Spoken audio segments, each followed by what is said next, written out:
that's our property, and it has speculation. It already has specifications. Do what now? On Mayfield? Yeah. That's because our property, and she just asked me. Yeah. That was my response. Well, it's because they have exclusive vending rights associated with the donation of the property.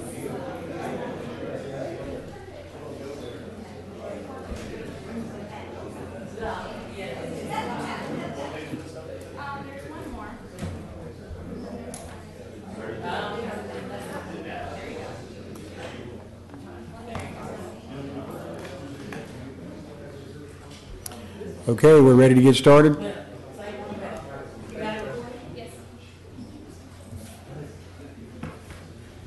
Good morning, everybody. My name is Brian Kellenberger. I'm the Director of Beach Operations for the Walton County Tourist Development Council. Appreciate your participation in our meeting this morning.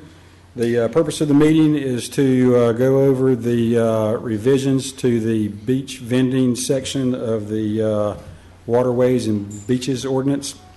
Before we get started, a few rules. If everybody can cut their cell phones on silent, we'd appreciate.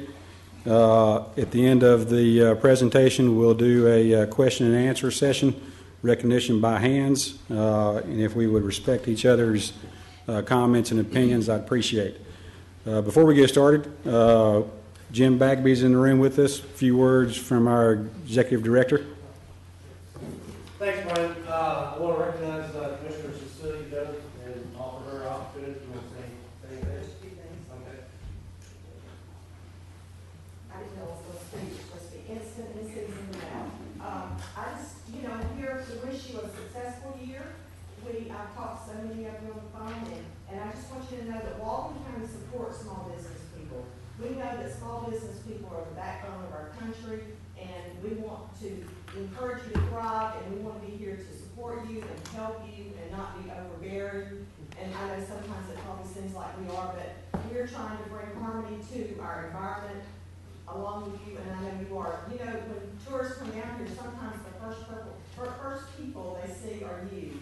So I appreciate you being ambassadors, and just look forward to working with you. If you have concerns, call Ryan, call me. I don't mind, call my office. Some of you even have my personal cell phone number. So y'all have a great season. If I can help, I'm sure here to do that. Thank you so much. Thanks, and I want to echo a couple of things. It is about balance. There was a perception last year that we got a little bit out of balance, and so the board collectively took some action that they thought would bring back in balance. And so hopefully, you're never going to find a perfect balance. You're going to be over here a little bit or over there a little bit or whatever. And you're always trying to seek to find that balance and find that harmony that the Commissioner referenced. And so that's what we wanted to do, is make sure that we took a couple of minutes, Brian and team, to explain the changes that the Commissioners enacted and make sure that we address your questions, because y'all are the ones out there on the front lines that deal every day with customers, with our visitors, with our permanent residents, and with people that are just day trippers. And so we count on you. The other thing I wanted to mention is we have a certified tourism ambassador training. It's free to you. It's free to every business in Walton County. It's through Visit Florida. If you contact us, what it is, it's about a 30-minute little self-paced computer exercise, some film clips and things that Visit Florida developed, so that people understand customer service. And that's the most important thing we need to take out of this whole conversation. It's not about, we're on the beach or this on the beach or that on the beach. We are all in a customer service industry.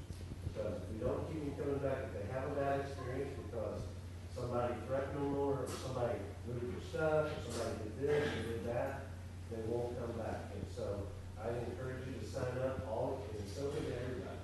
It's every one of your people can take part in this program. Sign up and go through the training module, because it will help their customer service skills. And other than that, I'll take any questions or answers during the question and answer period. I'll turn it back over to Brian. Thanks. Appreciate it, Jim. Okay, in the package you received this morning and via email, first page is a outline of the revisions that were adopted to the what's called the beach vending section of the Waterways and Beaches Ordinance. First page was the agenda. I'll talk about the changes and go over the one of the bigger changes, which was the 50% division of the public beach areas. And then Jeff McVeigh, our lead code enforcement officer, will go over the permitting process to, as everybody knows, the 2014 permits were extended to May 22nd. Some of you have gone ahead and gotten your 2015 permits. Jeff will go over how to for the ones of you who do not have it, how to get that process done and have your permits in hand. So back to the handout. Like I say, the first page is a outline of the ordinance. The next several pages are the maps of our regional beach accesses. And the last 7 pages are the section 2260 of the chapter 22 of the Waterways and Beaches Ordinance.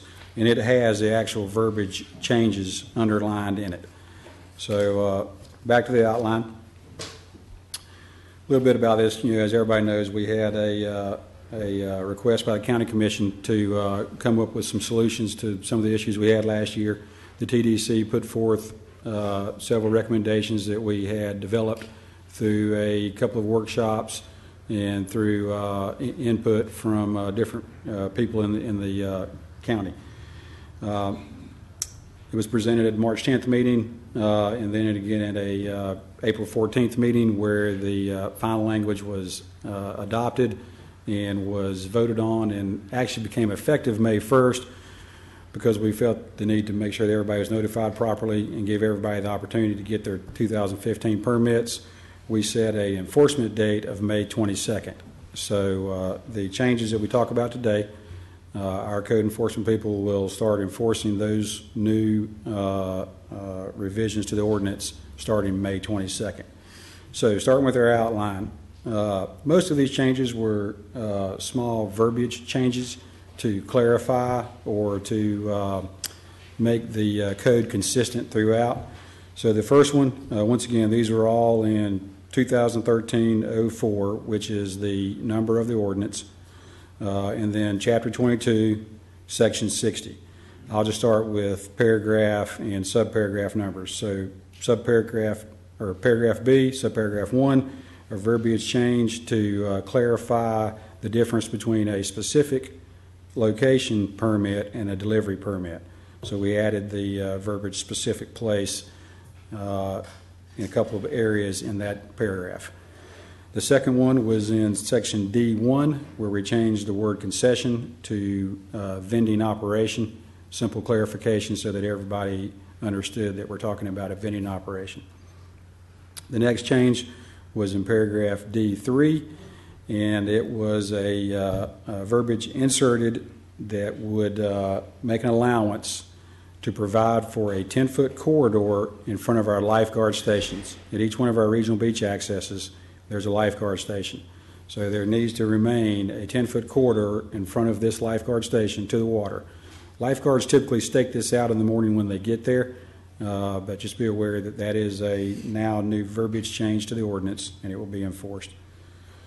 The next one is in section D4, verbiage change to the starting time for vendor setup, and it has changed to 7:30 a.m.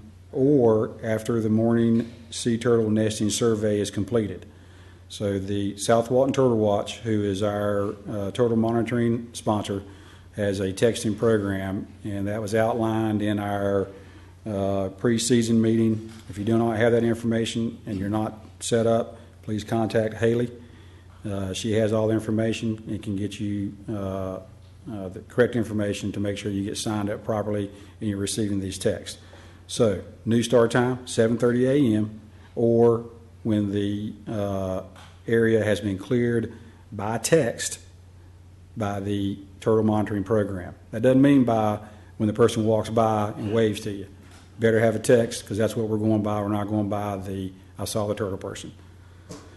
The next one, paragraph D6, verbiage inserted to define that only specific place permitted vendors have the right to put a temporary box on the beach. And that was really a clarification and a getting rid of some ambiguities of who could actually set up a temporary vending box. The next one is D9, verbiage change to allow properly permitted vehicles access to the beach starting at 7:30 a.m. or after the morning sea turtle nest has been completed. Once again, that was to make it clear with the people that are allowed to drive vehicles on the beach in accordance with the other sections of the ordinance. It changes their time to get on the beach to be equal to the same time everybody else does. Next one is in, this is the larger one, section D10. This was a new paragraph and subparagraph number created, or actually subparagraph. And this is the one that delineates or separates the public beach accesses or public beaches into a 50% vending zone. So what this does is, and we have maps behind there, and we'll go over them in just a minute, but the premise is that the regional beach, first we're going to start doing the regional beach accesses. Neighborhood beach accesses with greater than 100 linear feet of public beach associated with them will come at a later date. We had identified those areas. There was some dispute on a couple of them about proper ownership, so we're working that out, and those delineations will come at a later date. So starting May 22nd, we'll be concentrating on the regional beach accesses. The basic premise is that we separate that beach 50%, and that creates a 50% area for vending zone. The general public has access to 100% of the beach. The beach vendors that are delivery vendors have a particular zone, and it's delineated on these plans. We have physical markers on the beach. Typically, it is the lifeguard station, and then a existing or a point or marker on the existing structure, typically the boardwalk associated with that beach access. We are contemplating putting out a small marker on the flat portion of the beach if there gets to be some confusion on where this line actually is. So before we go to the maps, let's finish up the last of the verbiage changes. Paragraph E, subparagraph 4, this was in response to some not quite clear verbiage on what is exactly expected of people to have in regards to life-saving training. So the words were added, life-saving training to replace with a CPR certification or water safety certification recognized by the American Red Cross. The local fire district, South Walton Fire District, has offered up to do these classes. They would like to do them in groups. So if you don't have the certification, then contact South Walton Fire District, Sammy Sanchez. Once again, you can contact Haley for their number, or you can look on their website, and it'll have their contact information. His contact information was also included in the previous book we handed out at our original vendors meeting. Anyway, South Walton Fire District will be offering those classes, and they will be arranging them in group format. Okay, the last one is paragraph H, subparagraph 2A, and this has to do with insurance, and it was a additional verbiage to make sure that we were getting the proper insurance certificates. And what it is, it added the requirement that Walton County be listed as certificate holder and as additionally insured. Those were added because that way there was already verbiage in there. It was just kind of long. Just by using the certificate holder, that means we get notified, or the county gets notified 30 days prior to any changes or cancellations to a policy, typical operating or business operating procedures. And then additional insured is now a standard in the industry. Most of you probably already have it anyway. So those were the changes to the ordinance adopted at the 414 meeting, made effective May 1st, and will start being enforced on May 22nd. Okay, Exhibit B is our regional beach accesses. There is one change. Regional beach access number 8, Miramar Beach, was originally included, but further investigation on it has revealed that that beach has a particular situation, as it was a donated beach, and associated with the donation of the beach, the person that donated it has exclusive vending rights on that beach. So that one's been removed from the list. I think we're all aware of that anyway. So First map is our Inlet Beach Regional Access, down in Inlet Beach, of course. It's one of our larger regional beach accesses. As you can see, the vendor section is on the east portion of the west portion of the beach at this beach access. So if you were to come down the middle access, our lifeguard tower is out there. All the beach to the west is what's called the vending zone. So that means all the delivery vendors that are allowed to deliver chairs and umbrellas and other beach-related equipment have the right to vend in that area.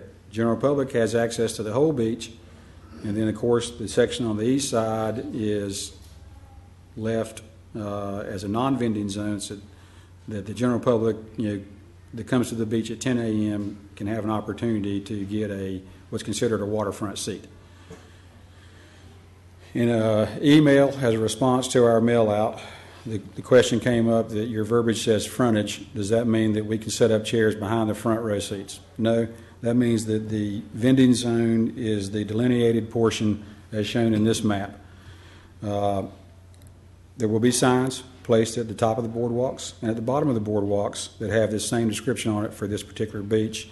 It has a little bit of verbiage about the ordinance and explains what it is. So hopefully that will solve or help solve some of the confusion, if there is any confusion, and it will be a constant reminder of where the vending zone is. Next beach is our Santa Clara Regional Beach Access. It is in the heart of Seagrove. It's one of our handicap accessible accesses, so it has a pretty long boardwalk down to it. The way we chose which side of the beach the vending zone would be on was the side that is for vending is typically the furthest away from the end of the access. The logic behind that is that the public should probably have the shortest route to a beach than the person that's making money off the beach, if there's any question about that. So this vending zone is on the east side of that beach, and then of course I hope the public has the right to all of the beach. Once again, signs will be placed at the top of the boardwalk and at the bottom of the boardwalk depicting this description and giving verbiage of what it means. Our next one is Van Ness Butler Regional Beach Access. Once again, another handicap accessible access. This is the one in between Seaside and Watercolor. It's kind of a pie-shaped piece of property. Vending zone on this one is on the east side. And once again, we'll have markers on the boardwalk and on the flat portion of the beach that can be lined up on so that you can kind of gauge to where that line exists in the sand. Next one is our Blue Mountain Beach Regional Access, one of our smaller regional beach accesses. Vending zone on the east side of that public beach. Next one is our Gulfview Heights Regional Beach Access, down if you know where the Goat Feathers restaurant is in Blue Mountain Beach. Once again, vendor area is on the east side of the beach and will be delineated by physical markers on existing structures and or placed on the flat portion of the beach. Next one is our Ed Walline Regional Beach Access down at the end of Highway 393. This one changes up a little bit. Our vending zone is on the west side of the beach. And once again, delineated by a marker on the boardwalk and with our lifeguard tower that is in the flat portion of the beach. Next one is Noon Island or Fort Panic, which is down on the western end, or western end of 30A. Vendor zone is on the east side. Once again, be marked by a physical marker on the boardwalk and by our lifeguard tower signs at the top of the boardwalk and at the bottom of the boardwalk.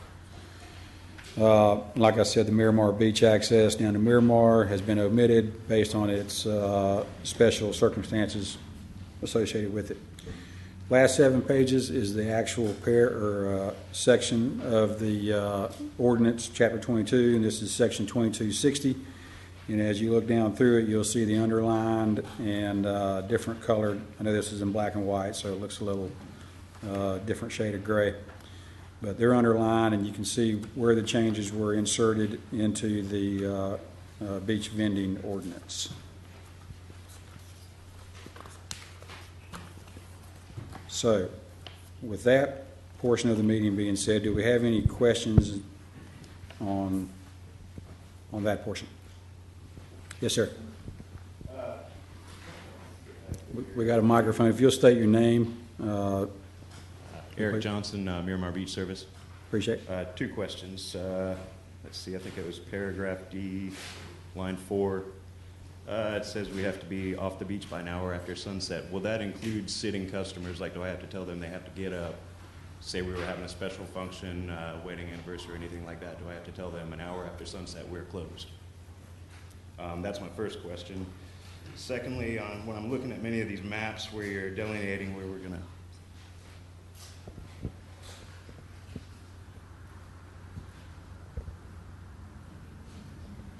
That's okay. We can hear. With many of the maps I'm looking at, where I understand what you're trying to do, but many of the vendor areas are away from the handicap access, and I feel like a lot of our customers at times are handicapped people. That I'm going to have to tell them they have to traverse the whole beach within a wheelchair in order to use one of my setup. Test. And I do feel like they're the people that would be renting chairs because they really don't want to have to carry the extra stuff down, considering their needs. Yes, sir. That was my previous. That's a good point. We do have handicap accessible wheelchairs available at our regional beach accesses. Some places we have them there. Sometimes you have, in other places you have to call ahead to make sure they are there available. Like I say, the original logic is that the visitor to the beach that is bringing their own equipment, and having to carry it, and that's how we came up with that. It's a good point. I wish it would have been brought up earlier where it could have been considered. I don't know if it would have changed the outcome. I suggest possibly making handicapped sitters, what would the term be, not have to follow up. If you have somebody that has a handicap placard, could they then use that placard to sit in the section of the beach that you're saying they could not? I think, Lifeguards have wheelchairs. yeah, I think that would lead to abuse of the intent of the change. Yeah, like I said, we do have those available. If you have handicapped customers, just call ahead to South Walton Fire District because they're in charge of the wheelchairs, the beach wheelchairs, and I think they would probably help accommodate most of your needs. Okay. Okay. The hour after. Hour after sunset.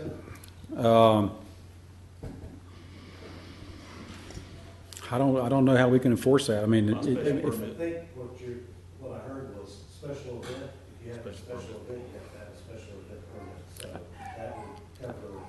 I think he's referring to a typical customer that has come down and enjoyed the sunset and is still enjoying the twilight hours on the beach.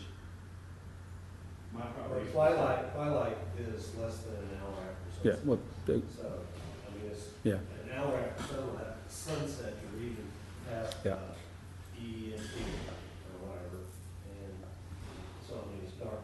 If they want Mhm. to sit down there in the dark, they can, but you can't. I think that was the intent. I understand. To explain more, my particular contract is all homeowners, so these are people that live here. Many of them are retired. They do come down late, and a lot of times they will tip the guys to stay out late with them. And typically, if they're paying, we'll stay. So I'm just clarifying again. It is an hour after twilight is over. Then is hour after sunset. Well, sunset is not, I think, sunset. Okay. Any more questions on this portion? Yes, sir. Pardon me? Grayton Beach is actually considered a neighborhood beach access because we do not have any restroom facilities there. So until we sort out the rest of the neighborhood beach accesses with greater than 100 linear feet of public beach, that area will remain as it is. Now, it does fall under Section D8 where that is the section that has the upland. If you have a upland property whose southern boundary is adjacent to a public beach, then by the ordinance, you're supposed to have their written authorization to commercially vend in front of their property. Some of the people in Graden Beach have already exercised that right to prohibit, and that's when we had to shut off the portion of the beach to the west of what we call the west drive-on access. Those upland property owners had submitted a letter that said they had not given anybody authorization to do that. So until we get that sorted out, Graden Beach will remain as is. No, it is in the mix, we just don't have it divided up. Right. So that's the answer to you. Because it is a public beach, and all public beaches fall under the ordinance. Okay. Any more questions? I'm going to turn it over to Jeff McVeigh for a few trending issues we've noticed and the permit process to go from here to get 2015 permits.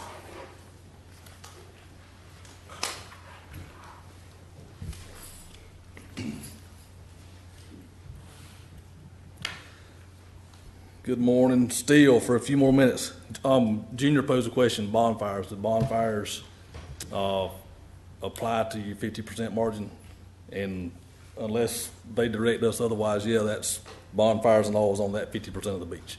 So any activity that you provide for a fee happens on that 50%. So a couple of things. Probably the easiest thing to talk about is going to be your vending application. If you don't already have it in, I urge you to do that just because your current permit expires on the 22nd. So after the 22nd, you're vending without a permit.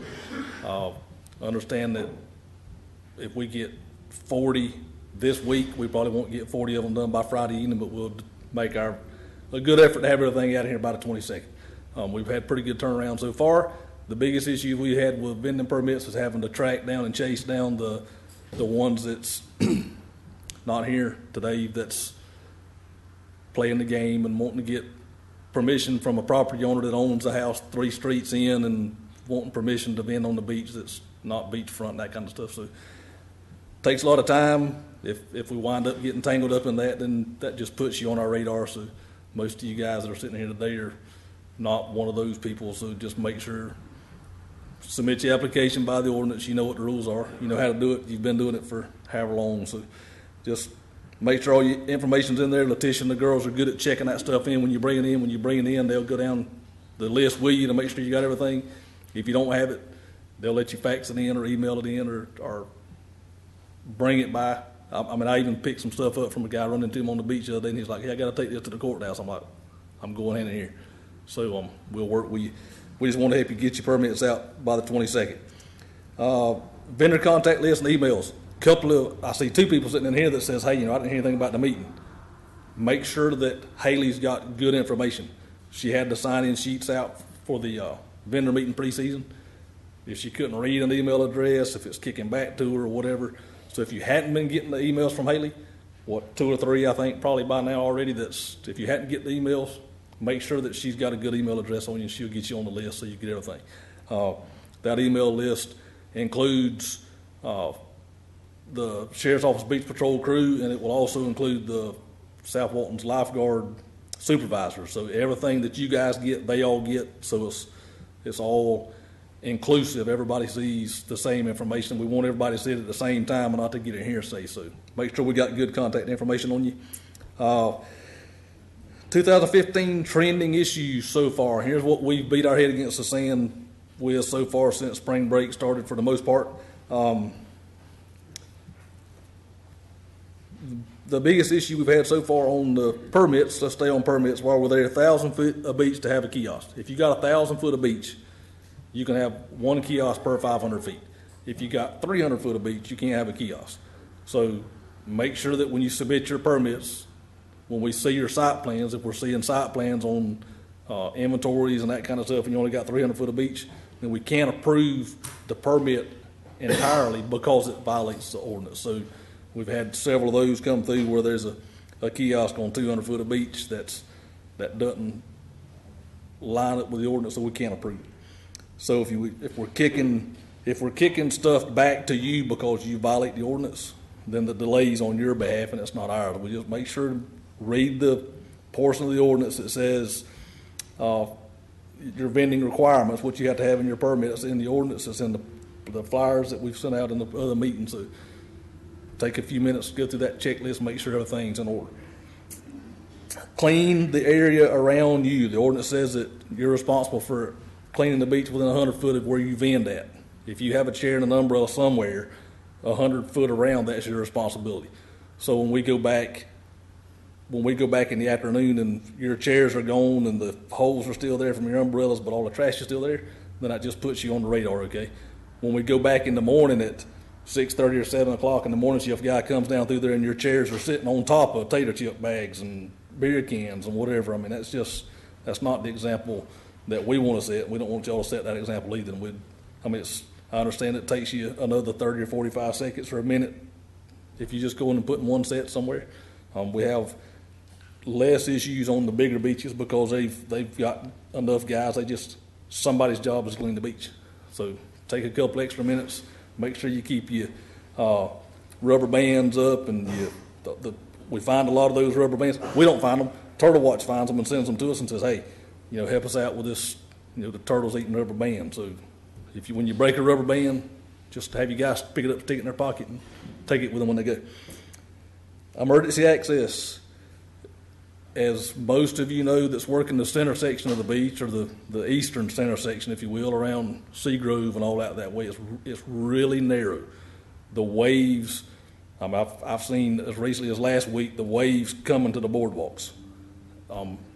We still have to maintain emergency access through there, even if it means you don't sit up there. We've got to have room to get back and forth through there. Now, we're going to chastise you and fuss at you a little bit and write you a warning or a ticket or whatever, but when the sheriff's office can't get through there to get to a water rescue, or the South Walton Fire can't get to a water rescue or a medical issue, and they're having to get off and hand jack umbrellas and chairs out of the way while you're going to lunch or whatever, then that's a problem. So make sure you leave an emergency access wherever you are. We like the top 12 or 15 feet. There's not a number on it, but as long as we can drive back and forth behind you, we prefer to drive there because it's easier to get back and forth through there, and you have to dodge less people. So help us out with that. Proof of your permits. If you got a bonfire going on, the trend is we're starting to chase a lot more permits. So we check a bonfire and nobody there has the permit. The guy comes set my fire up and he'll be back at 10 o'clock to clean it up, but there's no permit there.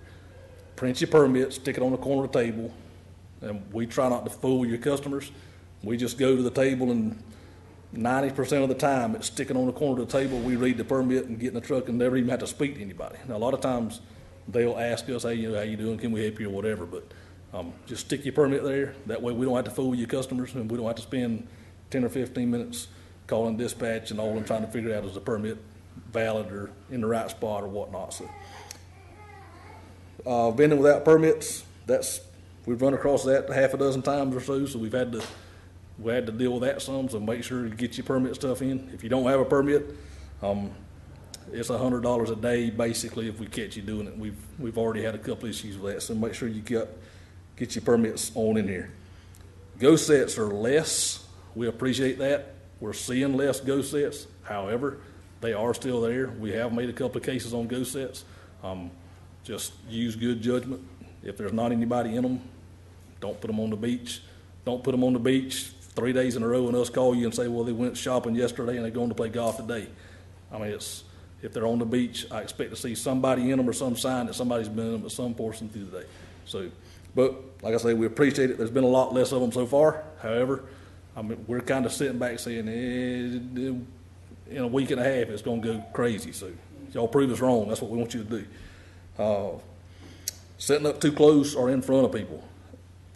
2 cases this week where a perfect line of umbrellas, 30 umbrellas long, everything's in line, just couldn't be any prettier, except the one vendor that sets up in front of the only private set of chairs in the whole line there, close enough that the umbrellas cover the chairs behind him. Use good judgment on that. That's when you do that this morning at 7 o'clock, then you setting up too close to the water's edge because the line's where it's supposed to be. If you're in front of them, it's just all that does is throws a red flag, and then every time we see your umbrellas, we looking to see what you're doing wrong because it makes us think that you're playing the game.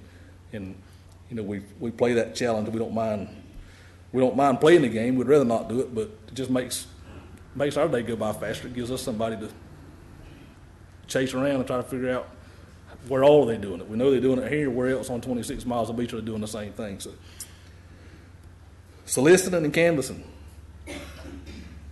Take an order, go set your stuff up, leave. Don't spend 30 or 40 minutes at each neighborhood or regional access hanging around talking to people going up and down the boardwalk, or trucks parked by the road, 2 or 3 vehicles in the same parking lot at the same time for one particular day. We got pictures of 2 vendor trucks in the same parking lot for over an hour, and neither one of them's in there. Neither one of them setting chairs up. Trucks are there, both of them sitting in their trucks. An hour later, same 2 guys still sitting in trucks in different parts of the parking lot with their signs on their truck at 6:40 and 7:43 or something was the timeline. So in the morning, early in the morning, vehicles parked in parking lots. Just don't, like I say, don't take advantage of the system. Don't abuse the system, because it just puts you on the radar, and we don't want you to be there. So I think Junior, Dave, either one of y'all think of anything that you've seen that we hadn't talked about? The only one thing is, the guys that does the nighttime meeting on the bonfires and stuff like that, if you're cooking topside or fixing stuff, bringing out topside, because you can't do it on the beach, be courteous, don't block the 2 parking spots right next to the handicap. If you're gonna do that, be a little courteous, get off to the side and let the folks that need that access to be up front and get to the beach. And don't park your truck and trailer in these 5 parking spots, and put your tent and 3 cookers in these 5 parking spots right between on each side of the access, where people's having to walk between your trailer and your cookers to get in, off and on the beach. So, hey, most of this is pure old common sense. Just use good judgment. I mean, if you go somewhere on vacation, would you want to have to walk through all this mess? Would you want to have to deal with it? So just treat the people like you want to be treated when you go somewhere. That's all we ask. I can't think of anything else just jumps out and gets me. So, ready for questions? If suppose someone were to get they get a warning first. Okay. And then if they get a ticket, can they go, tell me how, when you get a ticket now, I know that we discussed this before, but I don't remember what you told me. Where do they go to pay their ticket, or where do they go to pick up the ticket, or at one point it was the officer and it was like midnight, depending on when they worked, but we fixed that, I hope. If in a leave no trace, if we pick your stuff up off the beach at whatever time of the night we're out there and pick it up, then you have to deal with that officer. Whatever officer gets your stuff, he has to be the one to give it back and write you a warning or your ticket or whatever it is you're getting, because he observed a violation, and I can't write a citation on somebody else's case. He has to do it. So if you want your chairs back tomorrow, then he's on a night shift tomorrow. Then when he comes out, you just have to get up with it. Whatever officer writes a ticket, get up with him. He'll tell you that I'm back on at 3 o'clock tomorrow to 3 to 11 or whatever he's working. Or when he comes back around on days, we'll get back up with him when he comes back on day shift. But the violation has to be dealt with the officer that wrote you the ticket. There's no way around that. There's no way we could leave the ticket at the space, that office. We have to have an individual to write the ticket. So So by law, Florida Statute 162 says we have to write, the officer has to write Jim Bagby the ticket, just for example. So I have to have him, his driver's license, his information to complete the citation. So it don't have to be, Brian works for Jim's beach chair company. Brian left the chairs out. I don't have to write Brian the ticket. We have to write the company a ticket. So it don't matter to us who comes and gets the citation, as long as they represent that company. so how can they find out the officer's schedule? We have it. Stacy's got it posted. Haley's got it posted. The Visitor Center's gets our schedule. Jim's got a copy. Brian's got a copy. Yep. The easiest thing is when we pick up a set of stuff off the beach, we call them and say, "Hey, we're fixing to pick your stuff up. You want to come get it or not?" Well, sometimes at 11 or 1 or 2 o'clock in the morning, they don't always answer. We understand that, because I like to sleep too. but we'll always leave them a message. So just call that number back and say, hey, you got a set of my stuff, when you going to be back at work? We can do it that way, or like I say, our schedule's in all our offices. And if you don't have mine and Haley's phone number, it's 850-267-4578.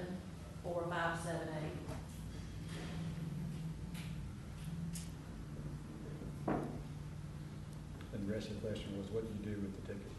Okay, if we write you a warning citation is just that. It stays in our files, in our computer, we log it, so the next one of us that runs across you again, we run you in the computer, it pops up that says, yeah, Dave wrote him a warning on May the 1st, so then when I issue you a citation on today, the 14th, then you have 10 days to either contest the citation in writing or pay the citation. On the back of your citations, the address and the phone numbers to the clerk of court's office, which is where our tickets go. If we write you a ticket today, almost 100% of the time we turn our citations in before we get off shift. There's a drop box. If there's nobody, we can't get, if it's an evening shift guy or a midnight shift guy, we drop them in the drop box. So tomorrow, the clerk of court's got the citation. So almost always at the end of shift, we turn the tickets in. So on the back of your copy, it tells you have 10 days to either pay it or contest it, and an address and phone number with any questions. So a little further on that, if you contest a citation in writing, like it's on the back of the citation, then the clerk of court's office will give you a court date, and then they'll subpoena you to court and us to court, and then we go make our cases. And we'll make a case, you make a case, and then the judge will make a decision. So there's a process to go through. Do you have a question? I had a question on the bonfire. Okay.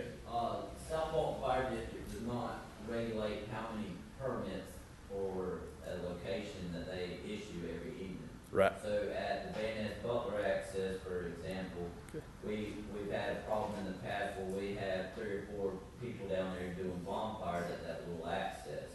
With the way y'all have it where the vendors can only access one part of the beach, are y'all gonna get with South Walton Fire District on limiting how many permits for bonfires are gonna be done at these smaller accesses? Because the problem is, once we get these people on the books and we start doing the bonfires, the fire district does not refund the money for the permit. Right. So what are we supposed to do when we get there and there's already 2 beach vendors down there setting up a bonfire on that vendor part of the beach, and the only part that's open is that part that y'all say that's open to the general public? What are we supposed to do at that point? Because the permit's not refundable. Right.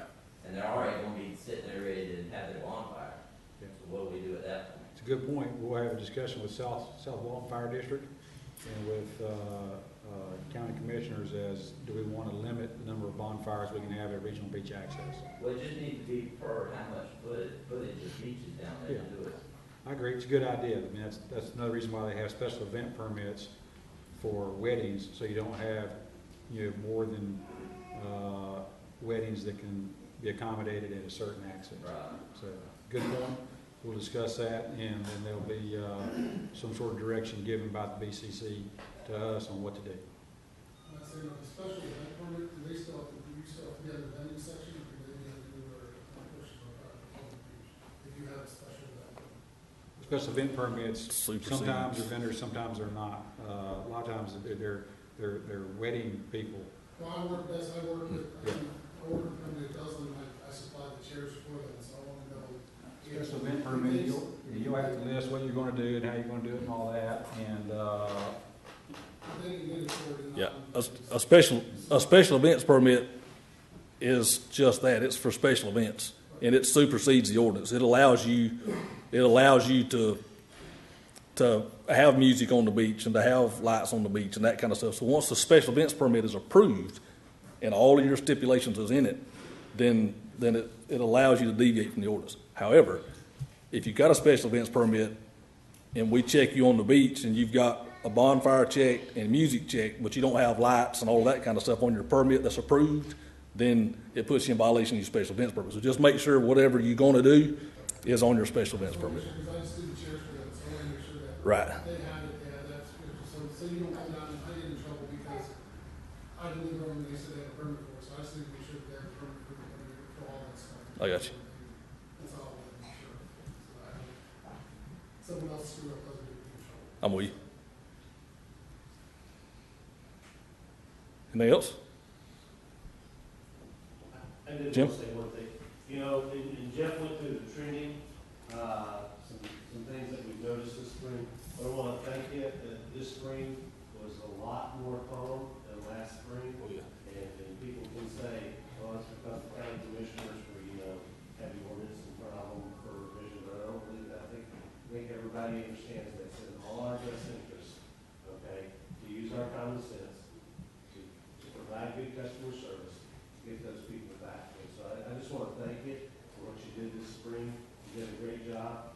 And we're never perfect. None of us is ever perfect, but much improved over last spring. And so we really appreciate it from the TDC. Thanks. Before we get out of here, any more questions? Bobby, you guys have been going, 14 days. Now, anything you want to say for Turtle Watch? It's cranked up. We started, first two nests were laid yesterday, first one in Miramar, second one this morning down in Watertown. Okay.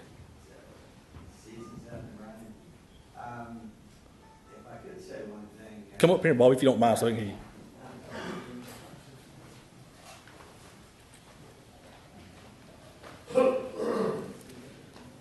Good morning. I know plenty of you. For those of you that I haven't met, I'm the area coordinator from both the Mid-East and Midwest areas for South Walton Turtle Watch. One thing I would like to point out just real quick, we were talking about special events. If you're going to have lighting on the beach, I believe there's an additional permit from the state that's required. Bonfires, we talked at the pre-wash and the vendors meeting back earlier in the spring about bonfires being a privilege.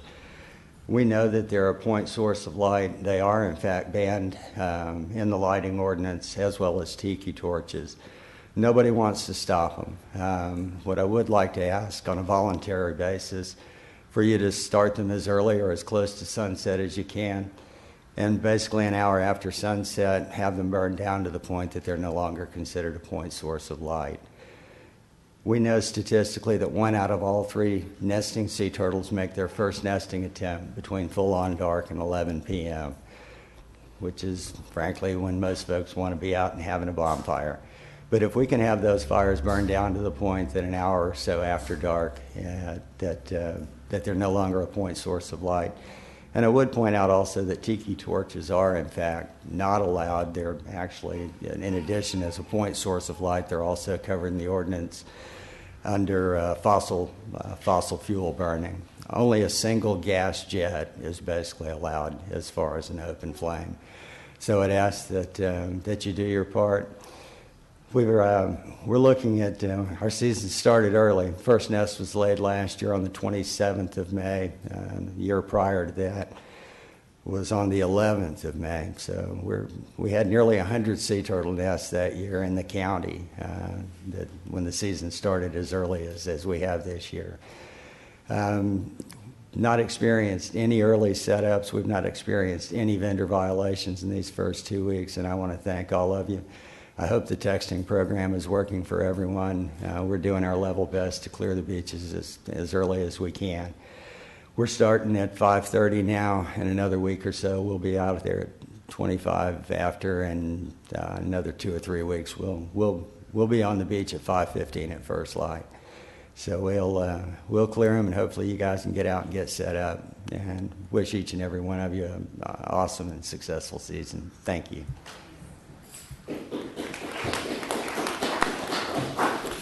Thank you again for your participation in our meeting today. We'll look forward to a successful vending season this year.